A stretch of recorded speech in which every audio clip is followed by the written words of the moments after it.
Good evening. This is CTV News for Monday, July 17th. I'm Denise Douglas. Glad you could join us this evening.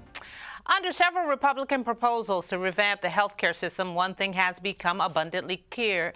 Cuts to Medicare would be drastic. Patricia Vallone joins us now to discuss this and how this would affect statewide and locally and what kind of impact it would have on folks.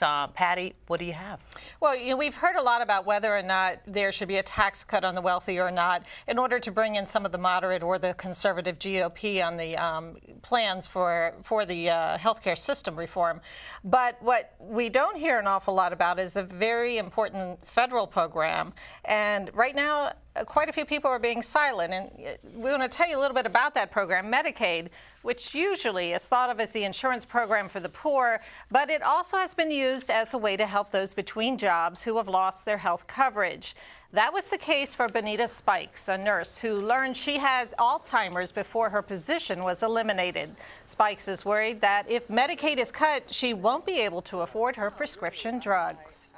It would be catastrophic for me because I have Alzheimer's, and on the medication I maintain pretty well, and off of it I'm just afraid of how fast I would deteriorate. So it's a very big fear for me to think about not being able to afford my meds. Well, Spikes is one of tens of thousands who could lose their coverage if any of the GOP versions of insurance reform pass. Maryland's Healthcare for All Coalition is concerned about the potential impact on residents and the state. About 75,000 Prince Georgians will lose their health care. About 5,000 jobs will be lost. About $2 billion in federal funding will be gone. And hospitals in Prince George's County, their uncompensated care budget will go up by about 50%. What this means from a practical standpoint in Prince George's County is that the business model to make the new hospital viable will dissipate because it was based on the premise that the Medicaid expansion from the Affordable Care Act would continue, that uncompensated care would be down, and the numbers would work out, and this would blow all that out of the water. Now, under the Better Care Reconciliation Act, Medicaid expansion created through Obamacare would be phased out. So those receiving coverage through the expansion could once again be without insurance. And I just want to go over those numbers again. He said $2 billion, that's with a B, $2 billion lost in federal funding for the state. That could mean about, nationwide. And then that would be about $500,000 here statewide. And 75,000 people could be without health insurance here in Prince George's County.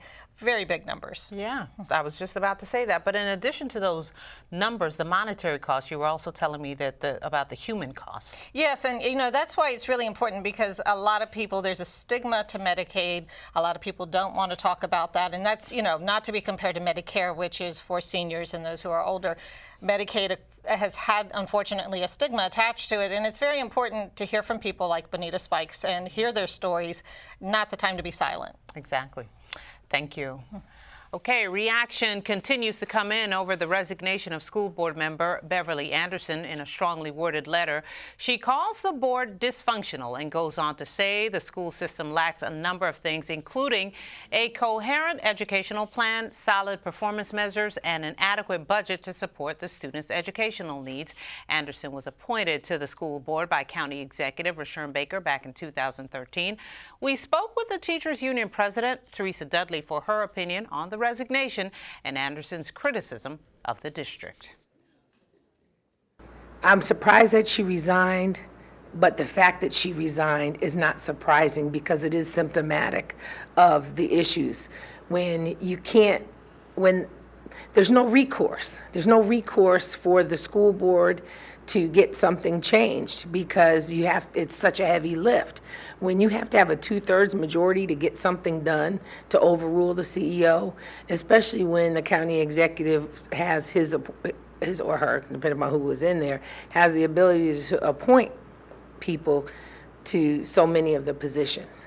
So then you also have the political piece to it, where many of those school board members were on slates that were beholden to the county executive as well. In a statement, the county executive thanked Anderson for her work on the board. He called her a strong voice, praising her work, ensuring that needs of the low-income students were met, and securing services and programs to improve student performance.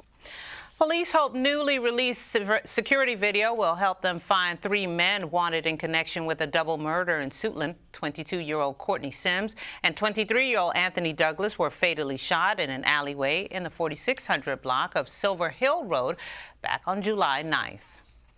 The surveillance video shows 3 men walking towards our victims outside of the screen. As the shooting occurs, we see one male suspect run back to the vehicle and flee the scene in an unknown direction. A $25,000 reward is being offered for tips that lead to an arrest and indictment.